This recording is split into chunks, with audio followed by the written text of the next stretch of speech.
다베라와 기브라 핫다와 지역에서 일어났던 일들을 묵상하고 가고 있는데요. 거기에 대한 이야기를 오늘 조금 더 연장해서 하지 않을 수가 없습니다. 왜냐하면 지난번에 나눴던 이 다베라와 기브라 핫다와에서의 주제가 탐욕이었습니다. 그래서 탐욕에 대한 이야기를 조금 더 마무리를 짓고 넘어가는 것이 이스라엘 백성들이 광야 노정의 이 일정을 통하여 그들이 영적으로 그 불신앙과 어떤 그 실패함으로 치닫는 이유는 저는 딱 이 문제라고 보기 때문입니다. 그래서 다베라와 기브라 핫다와에서 이루어지고 있는 이 일련의 이 사건들은 우리가 광야 40년을 놓고 볼 때 결코 소홀히 다룰 수 없는 그런 부분이기 때문입니다. 이미 알다시피 우리는 하나님을 잘 알자, 특별히 광야 시간에 하나님은 어떤 분이신가, 우리가 이걸 기억하는 게 굉장히 중요해요. 우리가 물론 지식적으로도 뭐 이렇게 성경을 잘 배워서 하나님은 이러이러한 분이다 라는 것을 우리가 교회 생활하면서 여러 루트를 통하여 들어본 경험들이 참으로 많이 있습니다. 그런 경험들은 일단 접어놓고 지금 우리가 집중하고 있는 것은 광야 40년 기간 동안에 하나님은 이스라엘 백성들에게 어떤 하나님이었는가? 다시 말하면 하나님은 어떤 분이셨는데 이스라엘 백성들은 거기에 못 맞추고 있었는가?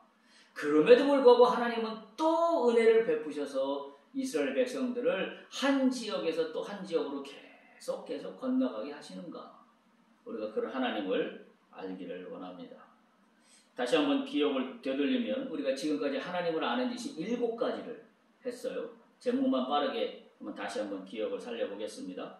첫 번째는 치료하시는 하나님이었습니다. 기억하시죠? 두 번째는 독수리 날개로 업어서 인도하시는 하나님. 광야 기간에 있는 하나님이에요. 세 번째는 나와 언약을 맺으신 하나님. 참 하나님 놀랍죠? 내가 어려운 시간에 하나님 언약을 맺으십니다. 그리고 내가 누구인지를 하나님은 나에게 드러내 보이시기를 원하시고 나는 그분을 하나님이라고 고백하기를 원하시는 때가 언제냐? 그게 광야예요. 근데 그게 그냥 말로만 이래라 라고 하시는 게 아니라 언약을 맺으신다는 사실이죠. 네 번째는 말씀대로 순종을 원하시는 하나님이었습니다. 다섯 번째는 끝까지 나를 포기하지 않으시는 하나님이었습니다. 여섯 번째는 회막 중심의 견고한 삶으로 인도하시는 하나님이었습니다. 그리고 지난 시간에 했던 일곱 번째는 탐욕으로 허망한 인생이 되지 않도록 붙드시는 하나님이었습니다. 그거와 다음으로 이어지는 말씀이 오늘 말씀입니다. 그래서 오늘 하나님을 아는 지식 8번째 내용으로 함께 가기를 원하고 말씀의 제목으로는 하나님을 아는 지식 6번째 시간이 되겠습니다. 다베라와 기브라 핫다와에 있었던 일들을 상기하며 우리가 다시 한번 이 기억을 되살려 본다면 말씀드린 대로 민수기를 대표하는 키워드는 불평과 원망입니다. 이미 우리가 알고 있는 내용. 그러면 우리가 불평과 원망이라는 것을 단지 그래 불평하고 원망했어 이렇게 넘어갈 게 아니라 이 영적인 의미의 앞뒤 문맥을 우리는 잘 이해해야 됩니다. 다시 말하면 왜 불평과 원망이 왔으며 그리고 불평과 원망으로 말미암은 결과는 무엇인가? 이것까지 총체적으로 알아야 되는 거예요. 그냥 민수기 말씀은 그냥 불평과 원망 그래서 그들이 소위 징계를 받아서 40년을 광야에서 방황했던 그와 같은 이야기야 라고 단순히 넘어갈 게 아니라 사실은 광야 40년의 이 이야기는 불평과 원망이라는 주제는 어찌 보면 우리 인생 누구나 예외 없이 우리 인생에 스며있는 한 축이기도 합니다. 불평과 원망이 없는 인생이 아무도 없기 때문에 그렇습니다. 그렇다면 이 불평과 원망을 가져오게 만든 원인은 무엇이며 그리고 영적으로 불평과 원망의 결과는 무엇인가 라는 것까지 우리가 하나의 세트처럼 그렇게 불평과 원망에 대해서 기억을 하고 인식을 해야만 합니다. 그러면 또 한 가지 우리가 가져봐야 될 질문은 그런 불평과 원망을 어떻게 하면 이길 수 있느냐? 이와 같은 것도 우리가 영적으로 함께 생각해 봐야 될 그런 의미, 그런 내용이다라고 이렇게 말씀을 드리고자 합니다. 불평과 원망을 가져오게 큰 원인으로는 탐욕이었습니다. 섞여 사는 무리들 가운데 그들이 욕심을 부려 불평하기 시작했다고 성경은 기록하고 있고, 그것이 다베라와 기브라핫다와에서 어떤 일로 이루어졌냐면 메추라기를 쌓아놓는 일로 이루어졌어요. 그냥 뭐 자기 앞마당에 속된 말로 10가망 하나씩 쌓아서 모아두고 자기 앞마당에 쌓아놓는 이기심의 아주 끝판왕을 보여준 게 기브라핫다와에서의 메추라기 사건이었는데, 바로 그 우리 속에 잠재되어 있는 어떤 물질과 어떤 그 욕망에 대한 그 성취하고자 하는 그 탐욕이 우리를 나도 생각지 못한 곳으로 나를 끌고 가고 있다는 사실을 우리가 기억하지 않을 수가 없습니다. 그래서 이 탐욕이 불평과 원망이 끊이지 않도록 만듭니다. 그러니까 탐욕이라는 게 전혀 우리가 인간이기 때문에 없을 수가 없죠. 욕심이라는 게 인간이기 때문에 없을 수가 없습니다. 이걸 완전히 없애버려야 한다라고 한다면 그거는 불가능한 이야기가 됩니다. 왜냐하면 우리는 완전한 사람이 아니기 때문에 그렇습니다. 우리 안에 죄성이 있기 때문에 그래요. 그럼 우리가 할 수 있는 뭐는 뭐냐? 우리 속에 끊임없이 일어나는 이 그 불평과 원망이라는 문제를 우리가 컨트롤할 수 있어요. 컨트롤하면 성공한 인생입니다. 왜냐하면 불평과 원망을 그치게 만드는 그 적절한 타이밍을 우리는 잡아야 돼요. 붙잡아야 돼요. 그러면 다른 말로 표현하면 나에게 일어나는 탐욕이라는 문제를 어떻게 없앨 수가 있겠어요? 근데 그 탐욕이라는 문제를 더 이상 탐욕이 지속되지 않도록 끊어줘야 될 포인트가 있는 거예요. 그 영적인 포인트가 있는 거예요. 그럼 어떻게 하면 이게 이 탐욕의 문제를 내가 어느 정도 컨트롤할 수 있느냐 이거예요. 완전히 내가 이걸 뭐 예수님처럼 깨끗하게 없애버려서 성스러운 인간으로 살아간다는 건 불가능하지만, 그럼에도 불구하고 내가 할 수 있는 최대한의 방법은 이 탐욕을 내가 어떻게 컨트롤할 수 있는가. 특별히 불같이 일어나는 탐욕 앞에서 난 어떻게 컨트롤할 수 있는가. 그럼 그 컨트롤할 때 그것은 영적으로 어떤 의미가 있는가. 이게 이제 오늘 우리가 함께 나누고자 하는 그런 말씀이에요. 그래서 탐욕으로 끊이지 않는 불평과 원망이 나오면 그 다음에 자연이 어디로 갔죠? 불평과 원망은 하나님의 명령에 대한 불순종으로 갔어요. 그래서 결국은 하나님으로 하여금 진노하게 만듭니다. 그래서 이 명령에 대한, 하나님의 명령에 대한 불순종으로 가면, 다른 말로 동전을 뒤집어서 얘기하면 하나님 명령에 불순종한다는 얘기는 내 마음대로 판단한다는 이야기, 내 마음대로 결정한다는 이야기. 결국 그게 동전을 앞으로 냈다 뒤집었다는 거예요. 하나님 명령의 불순종, 내 마음대로 판단. 하나님 명령의 불순종, 내 마음대로 판단. 여기서 맨날 도는 거죠. 지금 광야 이스라엘 백성 40년 역사가 그거 아니에요? 하나님 명령에 대한 불순종, 내 마음대로 판단. 그래서 또다시 하나님 명령의 불순종, 내 마음대로 판단. 이 계속 거기서 돌고 있는 거죠. 돌고 있는 거죠. 참으로 어리석은 모습이 아닐 수가 없습니다. 그러면 이와 같이 맨날 다람쥐 쳇바퀴 돌듯이 하나님 명령에 대한 불순종, 내 마음대로 판단해서 일을 그르치고 이게 계속 반복된다 그러면 이 원인은 어디서부터 시작됐냐? 우리가 지금 민수기 말씀에서 지금 나누고 있는 내용으로 국한해서 본다면 이 지금 불순종과 내 마음대로 판단에 어리석은 일을 저지르는 이 동전의 양면 같은 것이 수없이 반복되는 거의 원인은 결국은 탐욕의 문제예요. 그래서 우리가 광야 40년을 지나가면서 탐욕을 다스리는 것만큼 중요한 게 없습니다. 여러분, 우리가 많은 사람들이 인생의 어려운 광야 같은 시기를 맞을 때 대부분 많은 사람들이 그런 이야기를 많이 합니다. 왜냐하면 나를 내려놓으라고. 그리고 하나님 앞에 더 가까이 나가는 기회가 된다고 다 같이 많은 신앙인들이 이야기합니다. 나를 내려놓는다고 할 때 뭘 내려놓아야 할까요? 나를 내려놓는다고 할 때 나를 내려놓는 그 주제가 뭐냐면 그게 탐욕이에요. 근데 우리는 어떻게 생각하냐면 나를 내려놓는다고 하면서 탐욕은 내려놓지 못해요. 그리고 나를 내려놓는다는 게 뭐냐면 그냥 현실을 받아들이는 걸 나를 내려놓는다라고 생각을 해요. 어차피 뭐 상황이 이렇게 펼쳐진 거 그냥 받아들이지. 이게 내려놓은 게 아니에요. 근데 많은 사람들이 착각하는 건 그냥 뭐 그래, 아유 뭐 어떻게 견뎌보자, 이걸 내려놨다고 착각해요. 그게 아니라 더 깊숙이 들어가서 아직도 내 속에 내가 컨트롤하지 못하고 나를 좌지우지하는 내 속에 또 다른 그 누구, 다시 말하면 탐욕이라는 나의 자아를 내가 바라볼 수 있어야 합니다. 지금 민수기에서 이스라엘 백성들의 이야기를 보면서 우리는 그걸 깨닫게 되는 것이죠. 그래서 지난번에 살펴본 것처럼 로마서 1장 21절 22절에 보면 탐욕이 일어나는 영적 원인을 여러 가지를 이야기했었어요. 거기를 보면 하나님을 알되 영화롭게도 아니하고 감사하지도 아니하고, 일단 그게 첫 번째. 하나님은 안중에도 없고 감사는 뭐 말할 것도 없고 그런 얘기죠. 그리고 그러다 보니 어떻게 되냐면 자신의 생각이 오히려 허망하여지며 미련한 마음으로 어두워졌다. 이렇게 로마서 1장 21절을 기록하고 있어요. 근데 더 문제는 22절이었죠. 스스로 지혜에 있다 하니 이것이 더 어리석게 되는 것이다.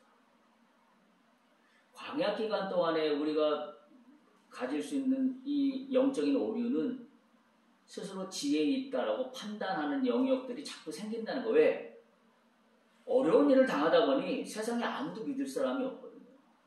누구는 내 편이 아니라는 걸 광야 시간에 처절하게 깨닫거든요. 세상에 아무도 내 편은 없구나. 나 혼자구나. 그래서 어떻게 돼요? 내 중심으로 똘똘 더 묶어놓게 됩니다. 그래서 어디를 가요? 내 스스로 생각하는 것만 지혜롭다고 여기는 쪽으로 빠져듭니다. 참 이게 무서운 거예요. 그래서 그렇게 계속 치닫다 보면 결국은 어리석게 된다는 것이죠. 참 우리가 이 부분을 겸허히 받아들일 수 있어야 합니다. 하나님을 영화롭게 한다는 것은 다른 말이 아니에요. 순종입니다. 하나님은 어떻게 영화롭게 해요? 제가 말씀드렸죠. 어디 가서 사업에 대박을 나는 게 하나님을 영화롭게, 그걸로 인해서 하나님을 영화롭게 한다? 또는 내가 가고 싶은 좋은 회사에 취직을 해서 그걸로 하나님께 영화롭게 한다? 내가 가고 싶은 좋은 대학에 합격을 하여서 그것이 하나님을 영화롭게 한다? 아니에요. 그거는 두 번째입니다. 하나님 물론 그걸 통하여 하나님의 영광을 받으시기도 하지만 그게 핵심이 아니에요. 하나님이 가장 영화롭게 여기는 것은 그의 인생을 통하여 당신에게 보여준 순종입니다. 그래서 아브라함은 이삭을 모리아산에서 번제물로 드리라는 하나님의 명령에 순종했을 때 아브라함은 이스라엘 민족의 조상이 됩니다. 그것도 그냥 조상이 아니라 믿음의 조상이 됩니다. 우리가 기독교에서 이야기할 때 아브라함을 믿음의 조상이라고 배웁니다. 그냥 조상이 아닌 거죠. 거기서 왜 믿음의 조상이라고 하냐면 순종이라는 말하고 같기 때문에. 아브라함이 그걸 보여준 대표적인 인물이에요. 그걸 통해 하나님은 영광을 받으시죠. 그러면 사람이 순종하면 순종한 걸로 끝나냐? 아니잖아요. 하나님은 공짜가 없으시잖아요. 하나님이 이미 여호와 일에 준비해 놓으셨잖아요. 모리아산에서 순양을 준비해 놓으셨습니다. 번제물로 쓸 양을 준비해 놓으셨습니다. 그리고 하나님은 그 자리에서 축복하십니다. 아들 이삭에게 털끝도 손도 대지 말아라. 이제는 네 씨로 말미암아 온 민족이 번성하게 될 것이다. 하나님이요 공짜가 없었어요.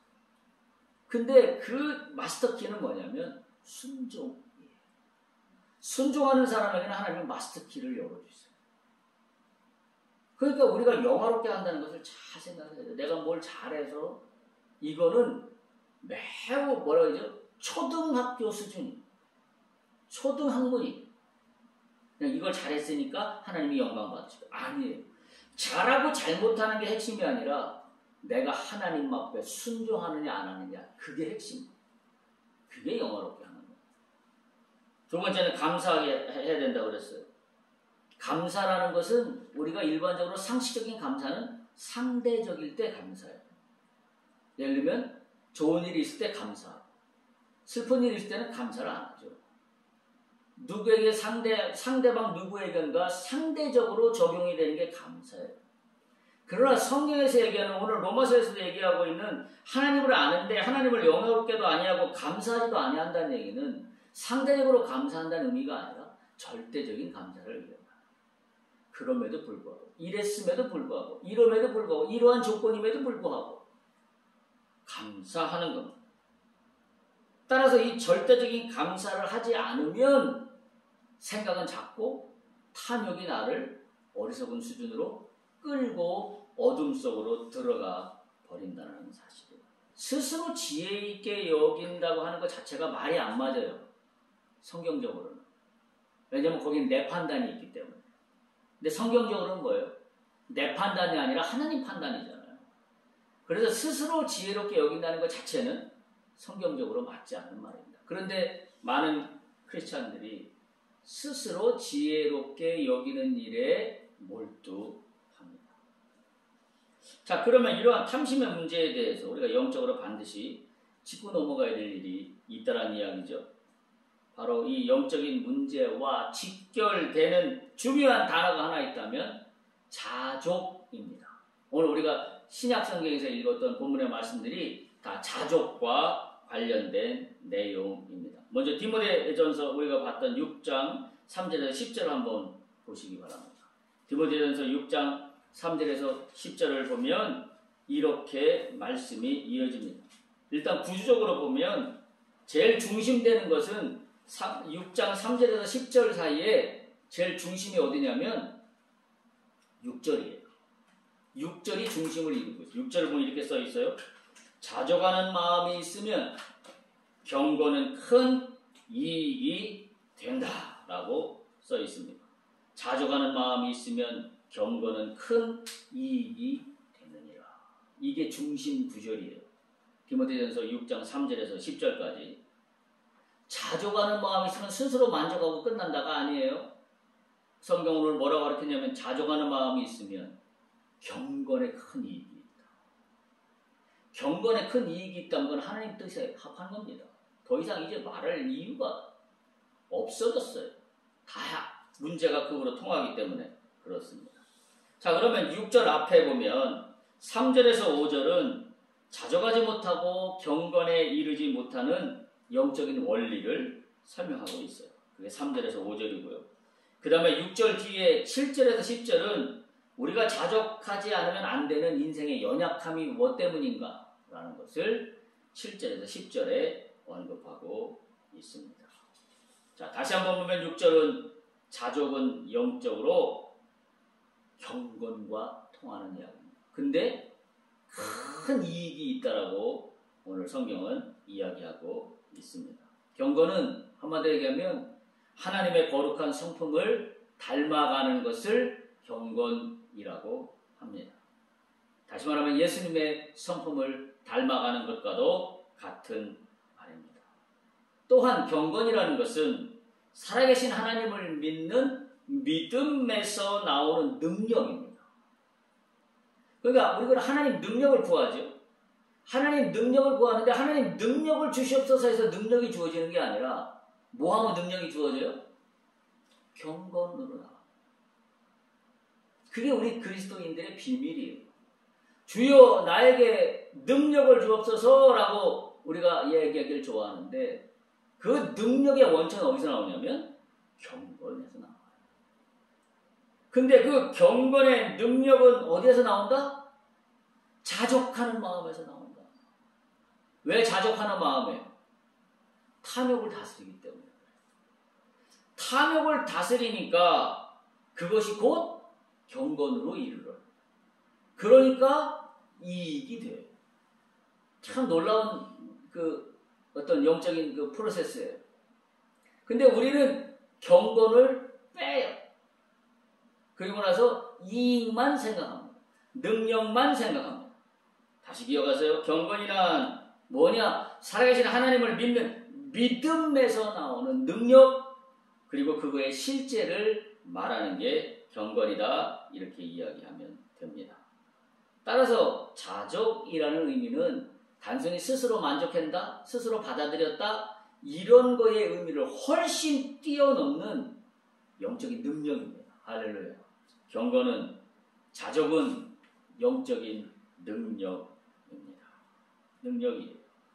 야고보는 참된 경건이 하나님만을 의지하고 세속에 물들지 않고 어려운 중에 있는 자를 도와주는 태도라고 야고보서 1장 27절에 이야기합니다.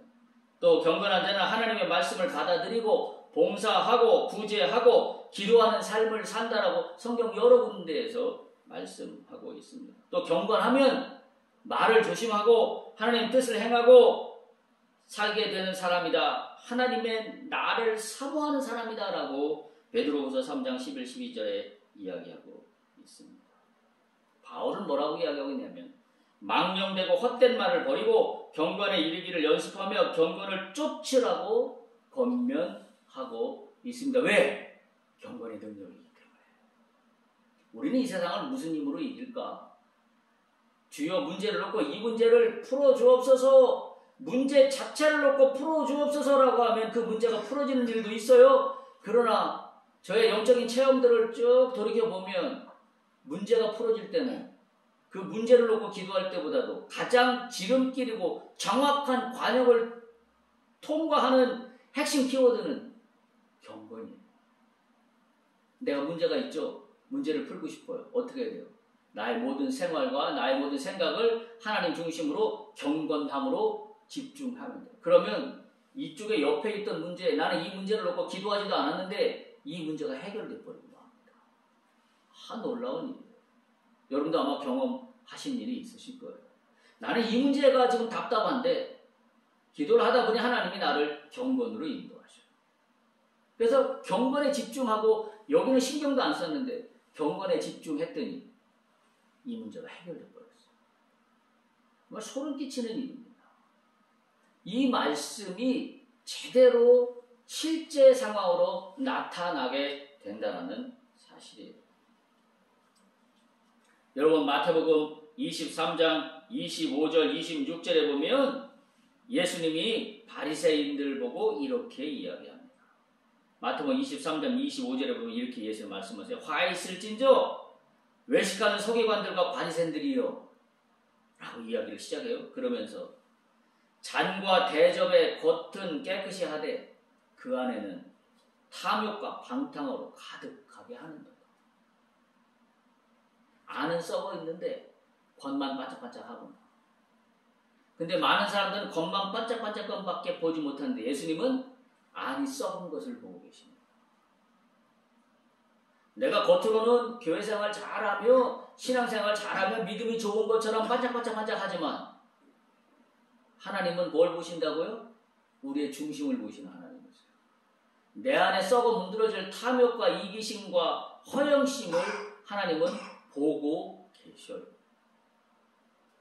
지금 그 얘기랑 똑같은 이야기입니다. 예수님이 마태복음 23장 26절에 이렇게 말씀을 이어갑니다. 눈먼 바리새인이요. 이제는 그렇게 시작해요. 바리새인 보러 눈이 멀었대요. 그러면서 눈이 멀었다는 게 실질적으로 맹인이 됐다 그 의미가 아니라 뒤 이렇게 이어집니다. 너는 먼저 안을 깨끗이 하라. 그리하면 겉도 깨끗하리라. 결국 안을 더럽게 만드는 원흉은 뭐냐면 우리 속에 있는 탐욕입니다. 결국 그것이 모든 걸 다 망치게 만들고 예수님으로 하여금 외식한다, 눈멀었다 라고 비난의 대상이 되게 만드는 중요한 원인이라는 것을 우리가 기억해야 합니다. 바리새인 같은 사람들, 경건의 모양은 있으되 경건의 능력은 없는 사람들입니다. 우리가 경건의 능력을 부정하면서도 겉으로는 경건한 모양새를 갖출 수는 있습니다. 그러나 그것을 거기에는 모양은 갖출 수 있지 모르지만 능력은 하나도 나오지 않습니다. 그러니까 수십 년 교회를 다니는데 아무런 영적인 능력이 나타나질 않아요. 그저 도장만 찍고 왔다 갔다 하는 거죠. 도장만 찍고. 마치 아까 말씀드린 거랑 똑같은 거죠. 하나님 명령에 불순종, 뒤집으면 내 뜻대로 행하는, 내 뜻대로 판단하고 행하고, 하나님 말씀에 불순종, 내 뜻대로 행하고 판단하고, 이것만 계속 수십 년 반복하는 거예요. 그런데 수십 년 계속 교회는 다니는데 그 안에 경건의 능력은 하나도 나타나지 않아요. 오히려 어쩌면 더 세속적이에요. 더 말은 반짝반짝해. 더 말은 그럴듯해. 겉으로는 아주 뭐 천하에 뭐 둘도 없는 크리스찬이에요. 근데 속은 썩어 문드러지고 있다는 사실이죠. 결국 탐욕이 이들의 중심에 놓여 있어요. 그래서 이들은 하나님의 말씀보다도 성경의 진리보다도 자신의 판단과 교리를 우선합니다. 신앙은 이런 거야. 교회는 이런 거야. 믿음이란 이런 거야. 만약에 우리 속에 그런 조금이라도의 나는 이런 거야. 믿음은 이런 거야. 라고 여기는 것이 있다면 오늘 이 시간 다 내려놔야 합니다. 절대 그것을 내 속에 갖고 있는 한 능력 있는 삶을 살 수가 없어요. 신앙은 이런 거야. 라는 건 나에게 없습니다. 선언하시기 바랍니다. 오직 나는 말씀에 주어진 대로. 이제부터 내 말은 없다. 하나님 말씀이 그대로 나에게 적용되기를 소망한다. 이거밖에는 내가 할 이야기가 아무것도 없습니다. 내가 옳거니 그르거니 옳다 잘못됐다 이것이 이런 거야 저것이 저런 거야 그런 말을 이제부터 입국 할 수 있기를 축복합니다. 왜? 그것은 경건의 모양만 있을 뿐 아무나 능력 있는 삶을 살지 못하게 하는 내 속에 있는 탐욕의 표현일 뿐이기 때문입니다.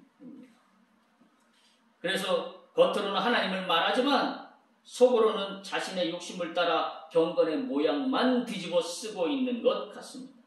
디모데후서 3장 5절에 보면 이렇게 기록되어 있어요.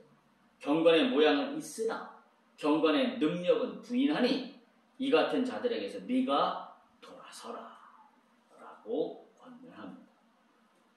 우리가 경건의 모양을 갖추기는 쉬워요. 왜? 우리는 그리스도인들이기 때문에. 그런데 경건의 능력을 갖는 건 전혀 다른 문제예요. 경건의 능력을 갖기를 축복합니다. 경건에 큰 이익이 있기를 축복합니다. 그래야 하나님이 주시는 또 다른 세계를 경험하며 나갈 수 있기 때문입니다. 6절 앞에 3에서 5절은 자족하지 못하고 경건에 이르지 못하는 영적인 원리를 이야기하고 있어요. 거기 6장 3절에서 5절 한번 보세요. 디모데전서 6장 3절에서 5절 보면 이렇게 기록되어 있습니다. 누구든지 다른 교훈을 하며 경건에 이르지 못한 이유는 누구든지 다른 교훈을 말합니다. 오직 복음을 말하지 않습니다. 바른 말 곧 우리 주 예수 그리스도의 말씀과 경건에 관한 교훈을 따르지 않습니다. 그러면서 그럴듯한 이야기는 수없이 쏟아냅니다. 아무 의미가 없는 말장난일 뿐입니다. 예수 그리스도는 없으면서 좋은 이야기만 늘어놓는 것은 믿음도 아니고 신앙도 아닙니다. 더욱이 그리스도인은 더더욱 아닙니다. 성경의 이야기만 백과사전처럼 퀴즈대에 나가서 100점 맞은 1등한 사람처럼 줄줄줄 외운다고 그 사람이 경건하다고 이야기할 수 없습니다. 누구든지 다른 교훈을 말하는 한 그럴 수밖에 없습니다. 4절 보면 이렇게 얘기합니다. 그는 교만합니다. 경건에 이르지 못하게 하는 원인은 교만합니다. 그리고 잘 알지 못하면서 변론과 언쟁을 좋아합니다. 4절에 그렇게 되어 있죠. 아무것도 알지 못하고 변론과 언쟁을 좋아하는 자니 이로써 투기와 분쟁과 비방과 악한 생각이 그를 지배합니다. 그리고 5절에 보면 마음이 부패하여지고 진리를 잃어버리고 기가 막힌 말이 그 다음에 나와요. 경건을 이익의 방도로 생각하는 사람이 됩니다. 와, 경건을 이익의 방도로 생각합니다. 경건은 능력인데 경건을 자신이 추구하는 이익의 방편 정도로, 방법론 정도로 생각합니다. 주님 속지 않으십니다. 하나님 앞에 우리가 경건한 모습, 모양만 갖추면서 나의 이익을 탐하고자 하는 걸로 속사람은 가고 있으면서 겉으로는 하나님 앞에 굉장히 경건한 모습을 갖추고 있는 것처럼 하는 건 다 이런 사람들입니다. 경건을 이익의 방도로 생각하는 사람들입니다. 그러면 6절 뒤에 7절에서 10절은 우리가 자족하지 않으면 안 되는 인생의 연약함을 이야기하고 있어요. 7절 보면 이렇게 시작합니다.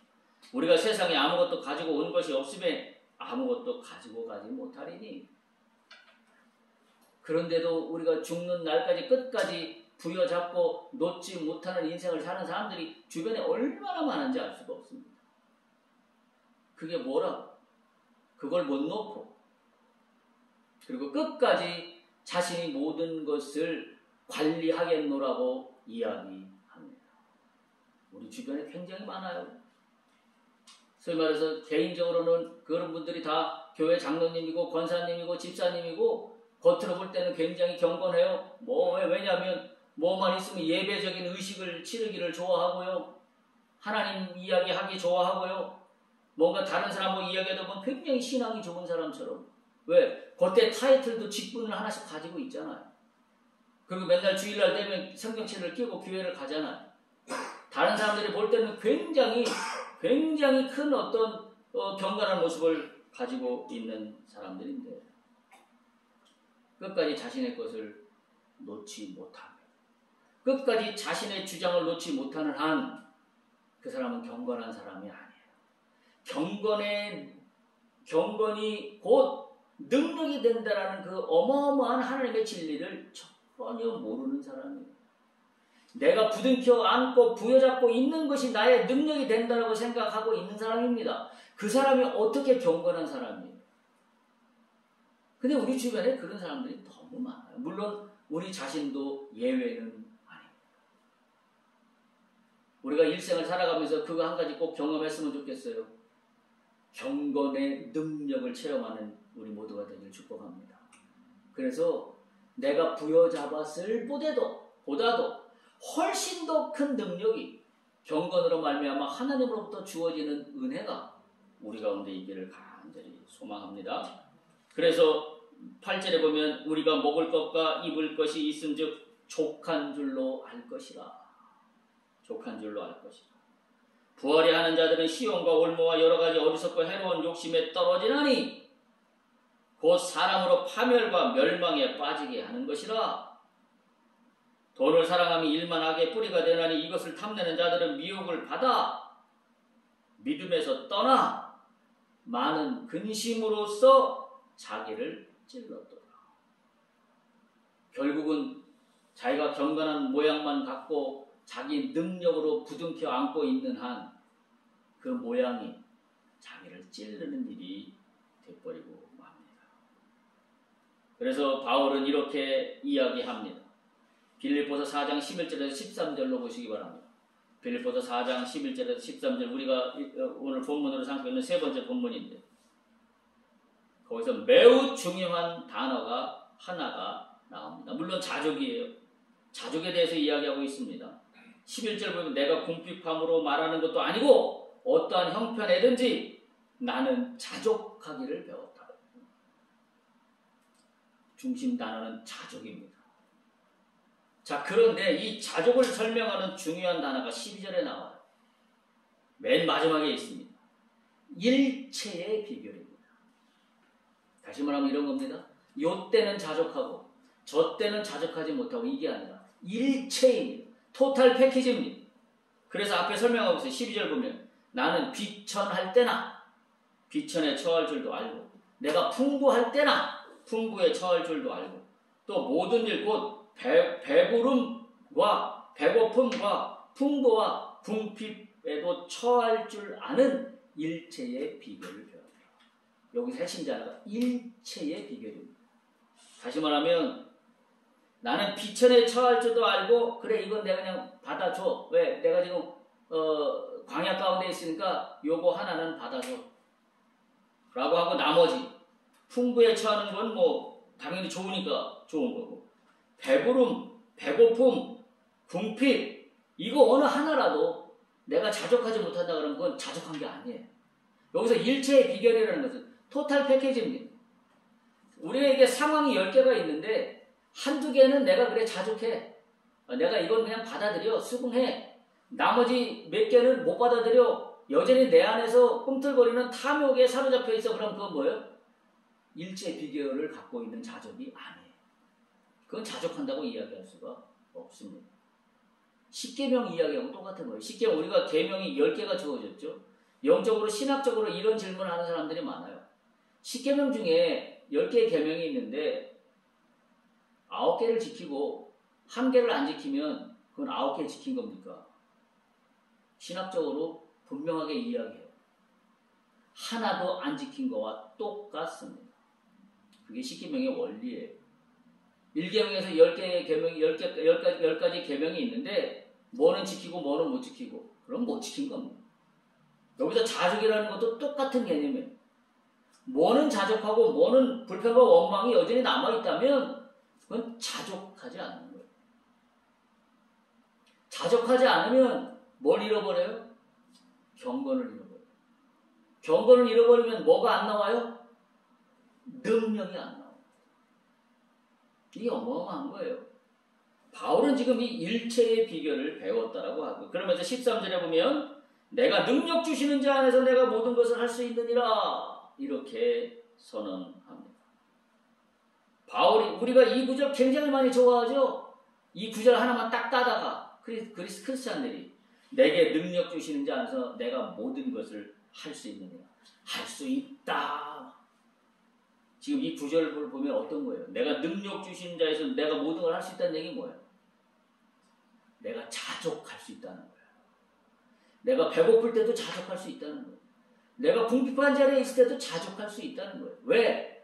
자족하는 것이 경건으로 이르게 되고 경건이 능력이 됨을 알기 때문에 13절이 나온 거예요. 내게 능력 주시는 자 안에서 내가 모든 걸 할 수 있다. 그래서 나온 건데 우리는 앞뒤 다 잘라버리고 요 구절 하나만 딱 놓고 능력 주시는 자 안에서 내가 모든 걸 할 수 있다. 그래 밀어붙여. 할렐루야. 아멘 크게 하세요. 아멘 하면 밀어집니다.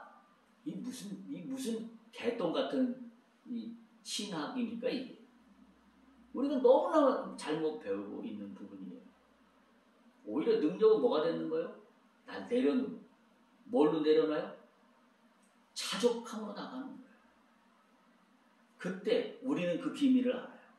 내가 자족함으로 경건으로 나가면 그것이 나에게 큰 이익이 된다는 거예요. 아는 사람들은. 그러면 우리가 이 자족이라는 문제가 단지 스스로 만족한다는 의미가 아니라 굉장히 큰 하나님의 영적인 비밀의 세계가 여기 담겨 있는 것을 우리는 알 수가 있습니다. 그래서 바울은 내게 능력 주시는 자 안에서 내가 모든 것을 할 수 있다 라고 선언하고 있는 겁니다. 정리합니다. 민수기에서 이스라엘 백성들에게 궁핍한 게 뭐냐? 그들에게 만나와 메추라기와 먹을 거와 각종 풍부한 것이 없어서가 아니라 그들에게는 뭐가 부족하냐면 자족하는 믿음이 부족했던 거예요. 이게 이스라엘 백성들의 문제예요. 자족하는 믿음이 부족했기 때문에 그들은 탐욕에 사로잡힌 겁니다. 다시 말하면 내 속에 있는 탐욕을 컨트롤할 수 있는 능력은 어디에 있다?